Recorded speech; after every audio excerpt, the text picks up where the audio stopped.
pledge allegiance to the flag of the United States of America and to the republic for which it stands, one nation, under God, indivisible, with liberty and justice for all.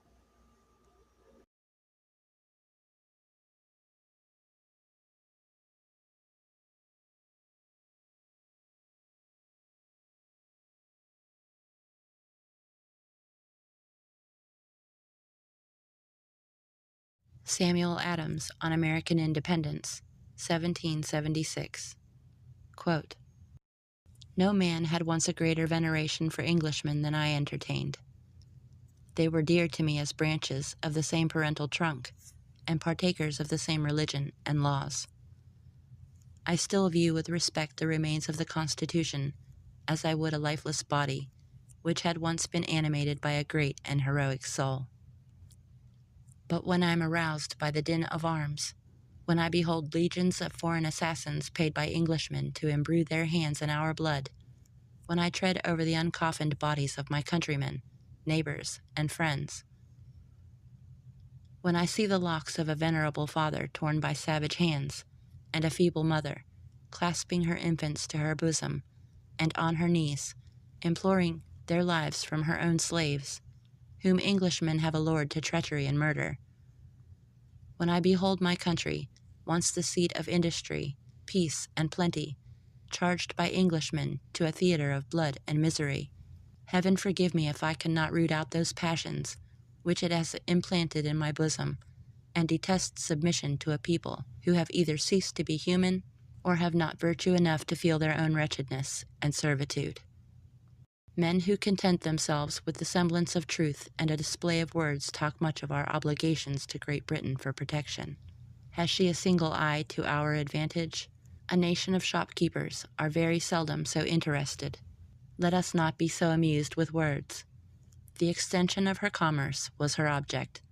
When she defended our coasts, she fought for her customers, and convoyed our ships loaded with wealth, which we had acquired for her by our industry. She has treated us as beasts of burden, whom the lordly masters cherish, that they may carry a greater load. Let us inquire against whom she has protected us, against her own enemies with whom we had no quarrel, or only on her account, and against whom we always readily exerted our wealth and strength when they were required. Were these colonies backward in giving assistance to Britain when they were called upon in 1739 to aid the expedition against Cartagena? They at the time sent 3,000 men to join the British army, although the war commenced without their consent. But the last war, 'tis said, was purely American. This was a vulgar error, which, like many others, has gained credit by being confidently repeated. The dispute between the courts of Great Britain and France related to the limits of Canada and Nova Scotia.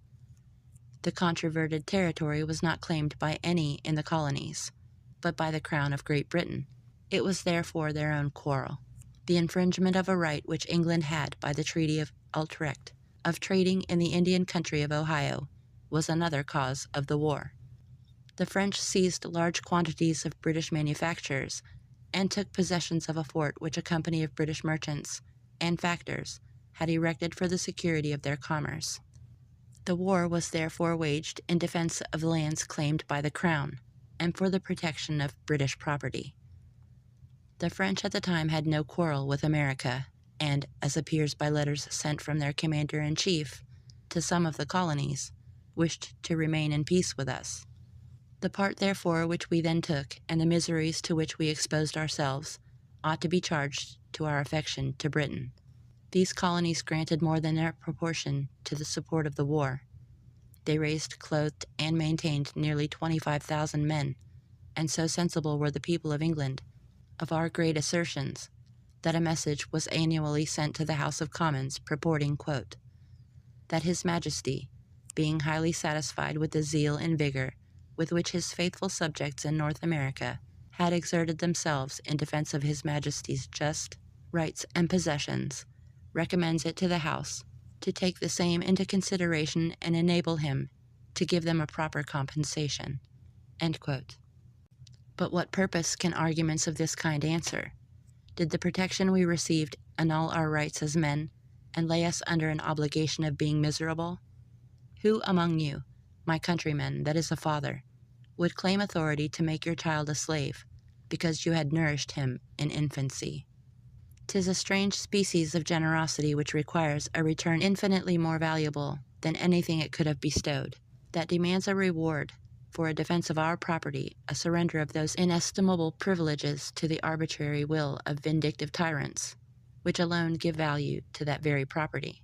Courage, then, my countrymen. Our contest is not only whether we ourselves shall be free, but whether there shall be left to mankind an asylum on earth for civil and religious liberty.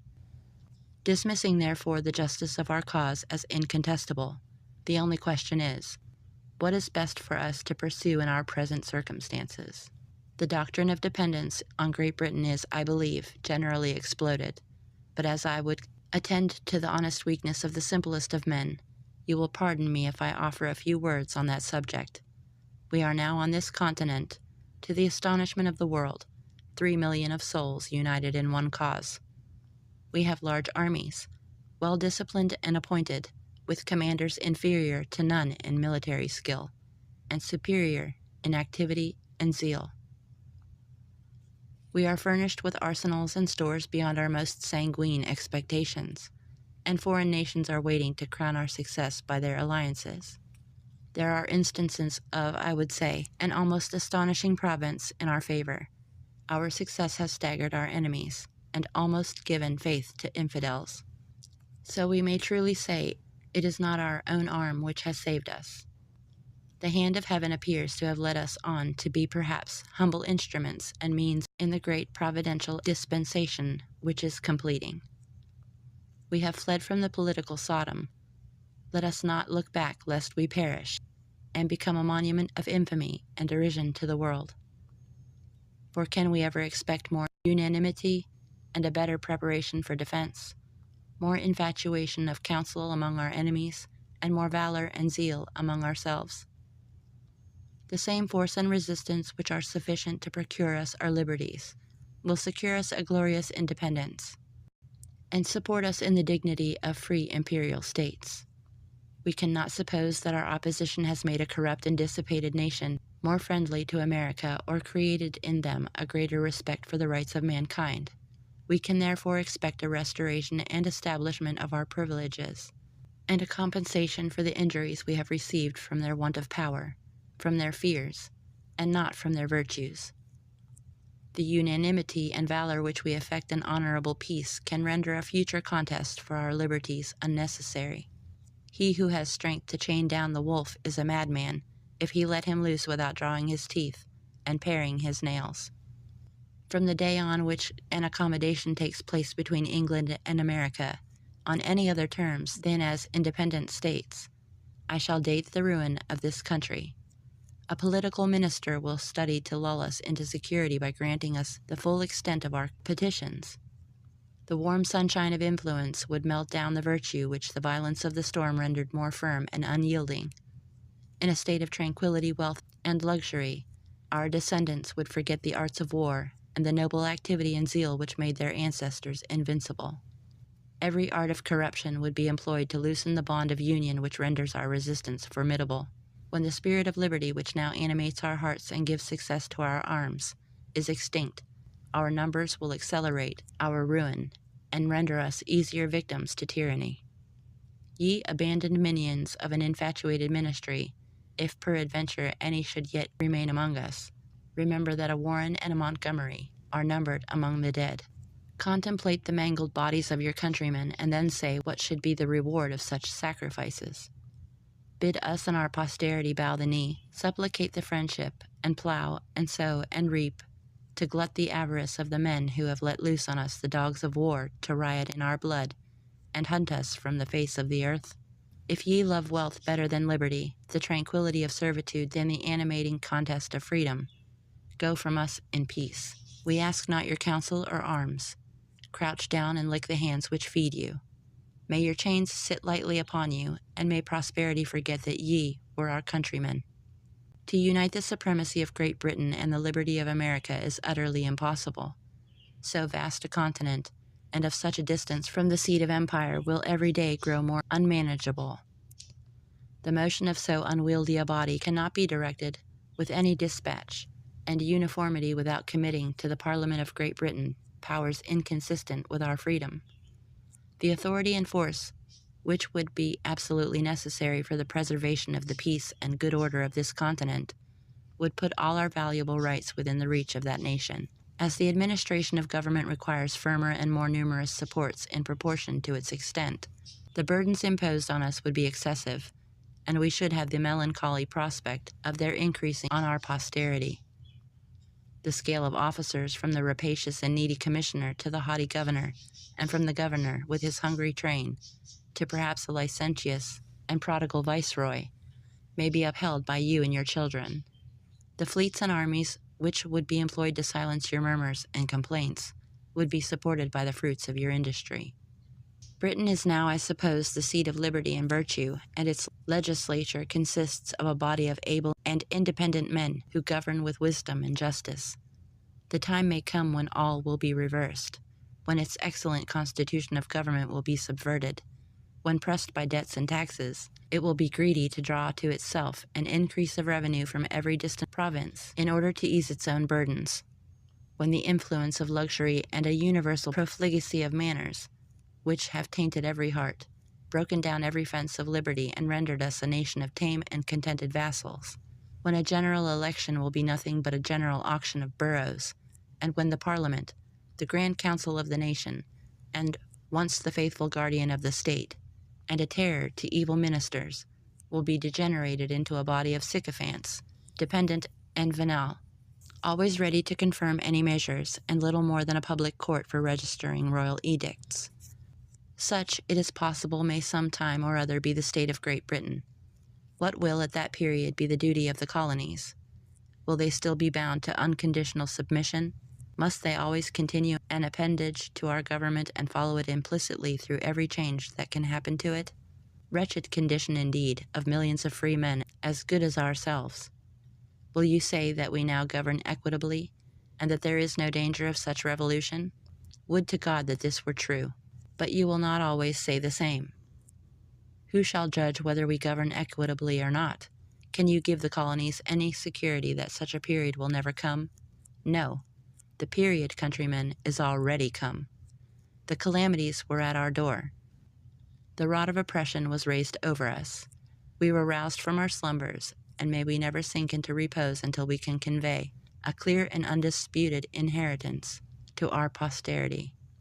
This day we are called upon to give a glorious example of the wisest and best of men we rejoiced to view only into speculation. This day presents the world with the most august spectacle that its annals ever unfolded. Millions of free men deliberately and voluntarily forming themselves into a society for their common defense and common happiness. Immortal spirits of Hampden, Locke, and Sidney, will it not add to your benevolent joys to behold your posterity rising to the dignity of men, and evincing the world the reality and expediency of your systems, and in the actual enjoyment of that equal liberty which you were happy when on earth in delineating and recommending to mankind? Other nations have received their laws from conquerors. Some are indebted for a constitution to the suffering of their ancestors through revolving centuries. The people of this country alone have formally and deliberately chosen a government for themselves, and with open and uninfluenced consent bound themselves into a social compact. Here no man proclaims his birth or wealth as a title to honorable distinction, or to sanctify ignorance and vice with the name of hereditary authority. He who has the most zeal and ability to promote public felicity, let him be the servant of the public. This is the only line of distinction drawn by nature. Leave the bird of night to the obscurity for which nature intended him, and expect only from the eagle to brush the clouds with his wings, and look boldly into the face of the sun. If there is any such man so base or so weak as to prefer a dependence on Great Britain to the dignity and happiness of living a member of a free and independent nation, let me tell him that necessity now demands what the generous principle of patriotism should have dictated. We have no other alternative than independence, or the most ignominious and galling servitude. The legions of our enemies thicken on our plains. Dissolution and death mark their bloody career, while the mangled corpses of our countrymen seem to cry to us as a voice from heaven. Our Union is now complete, our Constitution composed, established, and approved. You are now the guardians of your own liberties. We may now justly address you as the decemviri did the Romans, and say, quote, "Nothing that we propose can pass into a law without your consent. Be yourselves, O Americans, the authors of those laws on which your happiness depends." End quote. You have now in the field armies sufficient to repel the whole force of your enemies and their base and mercenary auxiliaries.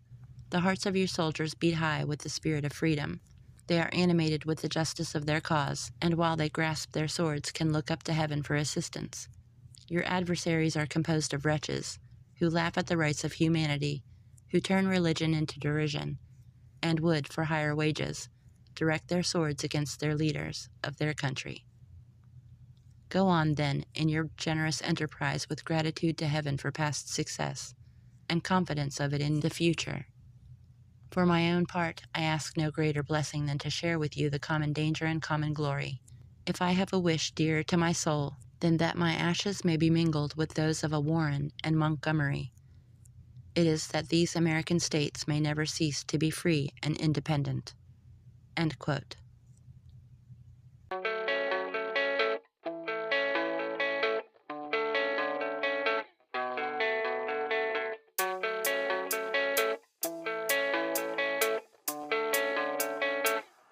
Yeah, I don't believe in destiny, I just do what's best for me. Don't listen to my enemies, they're just full of jealousy. Yeah, this legacy, you gon' see what's left of me. You gon' see success in me, you ain't seen the rest of me. I just wanna be the best at what I know, better than the rest, just watch me grow. Put me to the test and watch me go. This is my quest, I'ma make it known. They call me obsessive, oh I know. Call me selective with my notes, call me aggressive with my flow, call me offensive even though yo, I ain't gonna lie, life's tough. Try to get by, life's rough. Try to do it right, it's not enough. Even though you try, you still mess up. But I'm still gonna fight for what I love, still gonna die for what I love, still gonna try, I won't give up, still gonna fight until I've won. They say I'm way too obsessed and I've got nothing left, and I'm not quite there yet, but those words they'll regret, cause I've got something left and I'm not giving in. I will not let them win, I won't stop till the end, no.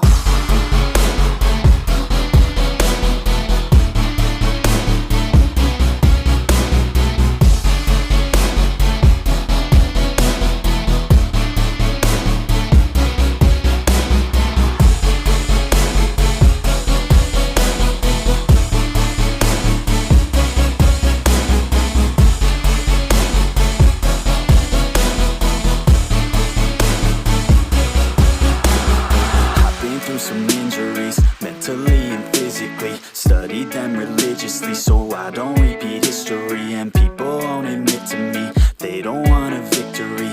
Bad enough to get a C, they'd rather just go leave it be. And oh, this journey I've been on since 13, working hard and learning, never stopping searching. Yeah, it's burning, all this passion hurts me. I took action working, writing down these words. No, I'm not okay, I just wanna be something. I don't wanna be nothing, living all alone. No, I'm not alright, I'm just barely getting by. But I'll tell you I'm just fine, so you leave me alone. They say I'm way too obsessed and I've got nothing left, and I'm not quite there yet, but those words they'll regret, cause I've got something left and I'm not giving in. I will not let them win, I won't stop till the end, no.